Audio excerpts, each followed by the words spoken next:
Bienvenue à cette vidéo sur les pratiques d'administration prometteuses de l'évaluation de l'apprentissage des élèves pour les enseignants. Les thèmes abordés durant cette vidéo seront où accéder à l'évaluation de l'apprentissage des élèves.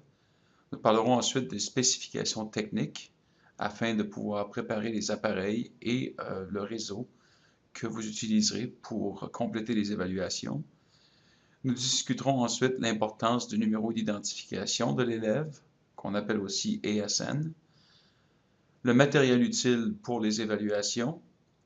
Il sera également question de problèmes courants et de conseils ou de trucs pour essayer de régler ces problèmes le plus rapidement possible.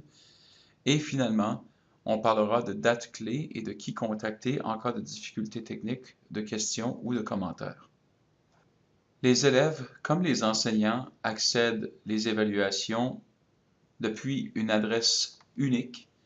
Cette adresse est public.education.alberta.ca/assessment. Il est à noter qu'à partir de ce lien, vous pourrez changer la langue de l'interface de l'anglais au français. Cette adresse vous donnera accès au tableau de bord de l'enseignant que vous utiliserez pour configurer et administrer l'évaluation, au portail de l'élève, c'est-à-dire le lien que les élèves utiliseront pour débuter les évaluations, incluant des questions d'entraînement que vous voudrez peut-être faire avant l'administration. Également, un accès aux questions rendues publiques pour les versions pilotes des années précédentes pour 2014 et 2015. Nous recommandons aux enseignants ou au personnel technique de mettre un signet à cette adresse URL sur les appareils de tous les élèves avant la date de l'administration. Il est également possible, dans certains cas, selon le type d'appareil utilisé, de placer un raccourci sur le bureau de travail ou sur l'écran principal de cet appareil, et cela vous évitera d'avoir à taper l'adresse, ce qui va faciliter grandement l'administration. Assurez-vous de prendre connaissance des spécifications techniques relatives à l'application de l'évaluation d'apprentissage des élèves. Ces spécifications techniques vous permettront de vérifier ou de vous assurer que vos appareils sont configurés de manière optimale, de sorte qu'ils fonctionneront correctement le jour où vous choisirez d'administrer vos évaluations. Alors, ces spécifications techniques sont disponibles depuis le site d'Alberta Éducation et vous voyez cette adresse apparaître ici dans la présentation. Important également de communiquer avec la direction de votre école ou vos responsables de technologie pour la préparation de l'équipement technique et du réseau en vue de l'évaluation. Le numéro d'identification de l'élève est important pour l'administration puisque les élèves se doivent de l'entrer avant de pouvoir démarrer ou débuter une évaluation. Alors c'est important d'informer les élèves à l'avance qu'ils auront à entrer ce numéro spécial de 9 chiffres à l'écran avant de pouvoir commencer. Quelques stratégies à ce sujet. Il peut être utile de mettre le nom et le numéro de l'étudiant de chaque élève sur une languette adhésive à son poste de travail ou de la poser à son appareil, par exemple sur le couvercle d'un ordinateur portable. Certains enseignants ont également partagé le conseil suivant, c'est-à-dire que d'imprimer une capture d'écran de la page de la liste de classes que vous avez créée dans le tableau de bord de l'enseignant et de la découper en bandes pour la distribuer à chaque élève, ou encore de pouvoir l'avoir à portée de la main et de circuler dans la classe au cas où un ou une élève aurait égaré sa languette ou encore ne saurait pas comment entrer son numéro d'identification. La composante numérique de l'évaluation de l'apprentissage des élèves est riche en éléments multimédia. Alors, c'est très important que les élèves puissent voir, mais aussi entendre ou écouter ce qui est joué à l'écran. Dans le cadre d'une salle de classe avec une vingtaine ou une trentaine d'élèves, ça peut être très bruyant si les élèves n'ont pas des écouteurs. Alors, il est très fortement recommandé que chaque élève ait sa propre paire d'écouteurs et il faut évidemment vous assurer à l'avance que chaque élève aura des écouteurs qui fonctionnent. Il est recommandé de les distribuer à chaque poste de travail et possiblement d'avoir ces écouteurs prêts même la veille de l'évaluation plutôt que de demander aux élèves de les apporter en classe ce jour-là, puisque plusieurs élèves les auront probablement oubliés ou ne pourront pas les repérer. C'est également une bonne idée d'avoir des écouteurs en réserve en cas de panne ou d'incompatibilité. C'est très fréquent, surtout avec des écouteurs qui ne sont pas de très haute qualité, que les écouteurs ne fonctionneront peut-être pas avec l'appareil que votre élève est en train d'utiliser. Alors, c'est une bonne idée d'avoir quelques paires d'écouteurs en réserve pour ce genre de situation. Finalement, assurez-vous que chaque élève effectue la vérification des fonctions audiovisuelles avant de commencer son évaluation.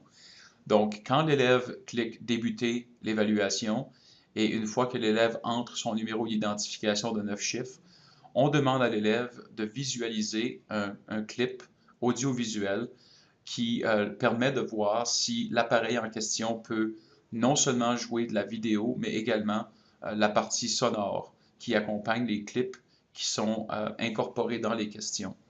Alors, cette vérification est importante et à partir du tableau de bord de l'enseignant, vous pouvez vous assurer que les élèves n'ont pas de difficultés techniques parce que si un élève cliquait non lorsqu'on leur demande s'ils peuvent entendre ou voir le clip de vérification, vous auriez un avertissement à partir du tableau de bord de l'enseignant qu'il y a un besoin d'intervention pour régler un problème technique avant que l'élève ne puisse commencer son évaluation. Selon le type d'appareil que vous utiliserez, il sera peut-être nécessaire d'utiliser une souris ou il sera peut-être optionnel de le faire, dépendamment du cas. Alors, dans le cas d'un ordinateur portable, par exemple, il est possible évidemment de raccorder une souris à l'appareil, mais la plupart de ces ordinateurs portables sont équipés de pavés tactiles, qu'on appelle aussi en anglais trackpads. Plusieurs élèves de troisième année, puisqu'ils ont été ou qu'ils ont grandi en fait avec des ordinateurs portables, et qu'ils ont été habitués de les utiliser dès un très bas âge, vont probablement préférer l'utilisation d'un pavé tactile, mais il est quand même, dans certains cas, préférable d'utiliser une souris selon la préférence de l'élève. Nous recommandons donc pour cette raison d'avoir des souris en réserve en cas de panne du pavé tactile, donc du trackpad, ou si un élève préfère utiliser la souris à la place. L'évaluation d'apprentissage des élèves est aussi compatible avec les appareils à écran tactile comme des iPads. Donc, dans un cas d'utilisation de ce genre d'appareil, une souris ne sera probablement pas nécessaire et les élèves pourront compléter les questions et faire glisser des éléments à l'écran avec leurs doigts sans avoir besoin d'utiliser une souris ou un pavé tactile. Nous recommandons également de permettre aux élèves de s'entraîner sur le même appareil que celui qu'ils utiliseront le jour de l'évaluation. Donc, s'assurer que les élèves auront en leur possession le même type d'appareil que celui qui sera à leur disposition pour passer l'évaluation. Il y a des questions d'entraînement qu'on appelle aussi des modèles de questions accessibles à partir de la même page d'accueil à l'adresse qui est affichée à l'écran. Et au lieu de cliquer sur Débuter l'évaluation, les élèves peuvent simplement accéder aux questions de pratique et ces questions leur permettront de se familiariser avec le genre d'interaction qu'ils auront à compléter ou qu'ils auront à utiliser pour l'évaluation comme telle. Examinons maintenant certains des problèmes courants qui nous sont communiqués durant l'administration de l'évaluation d'apprentissage des élèves. Alors, le premier problème courant, c'est que mon élève n'a plus accès à l'application. Donc, pour une raison ou pour une autre, ils ont perdu l'accès ou ils se sont fait exclure de l'évaluation. Donc, leur session semble avoir été terminée de façon prémature. Dans ce genre de situation, on peut leur demander d'ouvrir une nouvelle session. Alors, s'ils sont capables de réouvrir leur furteur ou leur logiciel de navigation, vous pouvez simplement leur demander de fermer la fenêtre et de recommencer, entrer leur numéro d'identification et ils devraient être capables de continuer de répondre aux questions s'ils avaient réussi à commencer l'évaluation en premier lieu. Ils devraient pouvoir continuer l'évaluation au même point où le problème est survenu. Si ce problème continue, vous pouvez demander à l'élève de redémarrer son appareil, donc complètement redémarrer l'appareil en l'éteignant et en le rallumant, et de recommencer une session de navigation et de se loguer de nouveau à partir de la page d'accueil. Dans la très grande majorité des cas, ces étapes vous permettront de remédier à cette situation. Un autre problème courant qui nous est signalé est que l'application est bloquée et ne répond plus, semblable au problème numéro 1. Alors, par exemple, il semblerait que dans le cas d'une souris ou d'un pavé tactile, que le pointeur de la souris ne bouge plus ou que l'application semble être figée. Alors, la résolution de ce genre de problème est semblable. Vous pouvez demander à l'élève de fermer la fenêtre du navigateur si c'est possible. Si l'ordinateur est complètement bloqué, vous pouvez demander à l'élève de redémarrer l'appareil et de rouvrir une session. Encore une fois, il n'y a pas raison de s'inquiéter, car aucun résultat d'élève ne sera perdu en fermant la fenêtre du navigateur ou en redémarrant l'ordinateur. Votre élève pourra recommencer là où ils ont été interrompus et toutes ces réponses auront été conservées. En cas de problème durant l'administration de l'EAE, n'hésitez pas à contacter avec Client Services Help Desk aux coordonnées ci-dessous 780-427-5318 ou à l'adresse de courriel suivante. Et n'hésitez pas à contacter ce numéro ou cette adresse de courriel pour toute question ou encore difficulté technique et nous ferons de notre mieux pour vous fournir l'aide nécessaire. Merci d'avoir regardé la vidéo sur les pratiques d'administration prometteuses de l'EAE.